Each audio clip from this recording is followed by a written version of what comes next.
En el año 987, el reino franco occidental se encontraba al borde del colapso. El joven rey Luis V, apenas con 20 años, había muerto sin dejar un heredero, dejando a la monarquía francesa suspendida sobre un precipicio de potencial desintegración. La aristocracia francesa se reunió como águilas hambrientas, preparándose para una elección que decidiría el destino de un reino entero. La batalla política se redujo a 2 candidatos: Hugo Capeto, un noble con tierras extensas en la región de la isla de Francia, y Carlos, duque de la Baja Lorena. Gracias a sus elaboradas redes de lazos matrimoniales y amistades en las altas esferas, Hugo Capeto emergió victorioso, convirtiéndose en el primer rey de una Francia que estaba por nacer. Mientras tanto, en el corazón mismo de la cristiandad, una tormenta teológica se estaba gestando. Las creencias religiosas entre Francia, el Sacro Imperio Romano Germánico y Bizancio divergían como continentes separados. Discutían sobre el papel del Papa, el idioma sagrado de la Biblia y los centros neurálgicos del poder religioso, cada región aferrándose a su propia interpretación con la tenacidad de un guerrero medieval.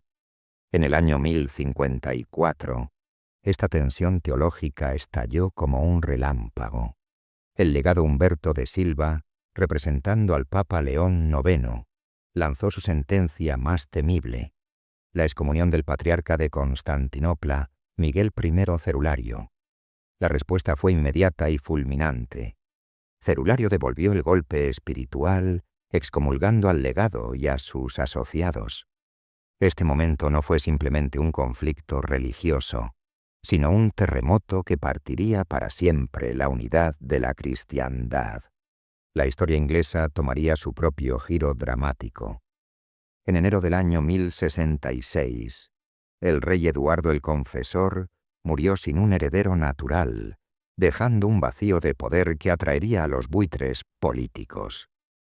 Harold Godwinson, el poderoso conde de Wessex, fue coronado rey, pero una sombra acechaba. Guillermo, apodado el Bastardo de Normandía, ya había recibido una promesa del anterior rey. Cuando Guillermo contempló la coronación de Harold, su respuesta fue inmediata y brutal.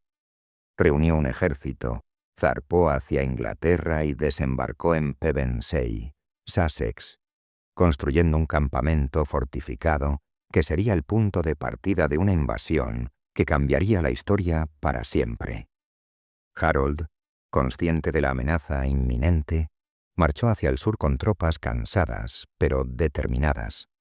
El 14 de octubre del año 1066 llegó el momento decisivo: la batalla de Hastings. La contienda fue un infierno de acero, sangre y determinación. Ambos bandos sufrieron pérdidas devastadoras, pero el destino tenía sus designios. Harold cayó, probablemente atravesado por una flecha que perforó su ojo, y sus fuerzas se desmoronaron como un castillo de naipes. En el día de Navidad de ese mismo año, Guillermo fue coronado rey de Inglaterra, estableciendo el dominio normando sobre la isla. El Bastardo pasó a ser conocido como el Conquistador, un nombre que resonaría en los anales de la historia con un eco de terror y admiración. Fuera de las fronteras de Europa, los turcos selyúcidas habían ejecutado un golpe maestro de conquista religiosa. Jerusalén, la ciudad santa, había caído bajo el dominio islámico, arrancando de raíz siglos de presencia cristiana. Este despojo no quedaría sin respuesta. En el año 1095, el Papa Urbano lanzó un llamamiento que resonaría como un trueno por todo el continente. Todos los cristianos debían recuperar las tierras sagradas de Jerusalén. La convocatoria fue como un fuego que se extendió por las venas de Europa.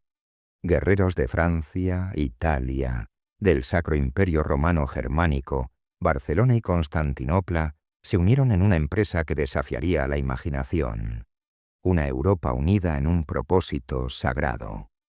En el año 1099, las fuerzas cristianas lograron su objetivo más ardiente, reconquistando Jerusalén y convirtiéndola nuevamente en tierra cristiana. Fue un momento de triunfo que parecía desafiar los propios límites de lo posible, un instante donde la fe movía montañas, pero la victoria sería tan efímera como un espejismo en el desierto. 50 años después, los turcos retomaron Jerusalén, borrando de un solo golpe años de sacrificio. La Segunda Cruzada, bajo el liderazgo del rey Luis VII, se convertiría en una pesadilla de fracaso.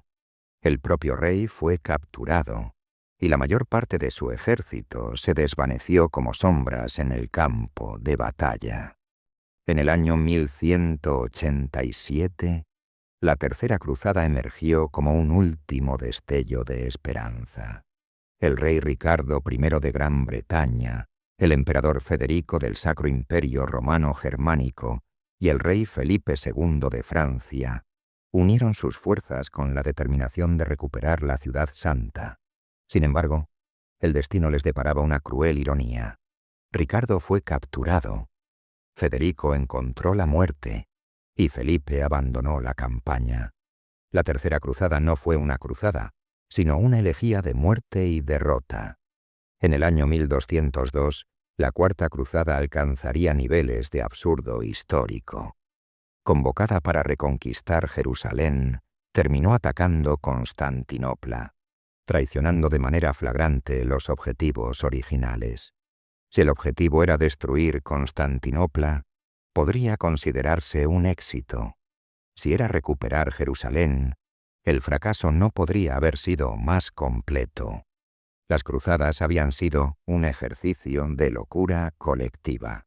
Como reflexionaría un observador de la época, la definición de locura es hacer lo mismo repetidamente y esperar un resultado diferente. Y efectivamente, las cruzadas fueron la personificación de esa definición. El resultado directo de estas expediciones fue dejar a Europa en una posición de extrema vulnerabilidad. Los mejores ejércitos del continente habían sido consumidos en las áridas tierras de Oriente Próximo, dejando los campos europeos indefensos y desguarnecidos. Los reinos de Europa Central se habían fragmentado y escindido, debilitados por las constantes luchas internas, especialmente por la guerra que la Iglesia católica sostenía contra el emperador del Sacro Imperio Romano Germánico, Federico II. En el año 1223, Europa era un mosaico de debilidad, desunida, indefensa y completamente desarmada para lo que estaba por llegar. En la distancia, un sonido comenzó a retumbar que haría temblar la tierra: el galope de 1000 caballos. La horda de oro había llegado a Europa. La invasión mongola comenzó con la llegada de tropas cerca de la actual Mariupol, en Ucrania. En la batalla del río Kalka del año 1223, vencieron, pero sorprendentemente detuvieron su avance. Las 2 décadas siguientes las dedicaron a establecer una esfera de influencia, levantando pueblos rusos y ucranianos a su paso. La horda continuó su implacable avance por Europa Central, arrasando pueblos en Sajonia, Bohemia y Moravia. Antes de que terminara el año, Croacia, Austria y Bulgaria habían experimentado la furia de los caines y sus soldados nómadas.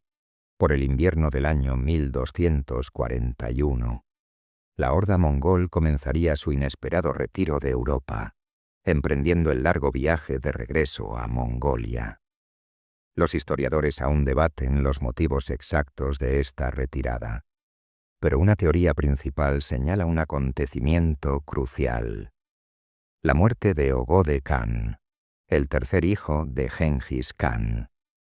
La tradición mongola dictaba que todos los príncipes de sangre que dirigían los ejércitos debían estar presentes para la elección del siguiente gran Khan. Este mandato ancestral los obligó a abandonar Europa, cumpliendo con un ritual que trascendía cualquier conquista territorial. Así, un imperio que parecía imparable se detuvo. no por una derrota militar, sino por el peso de sus propias tradiciones.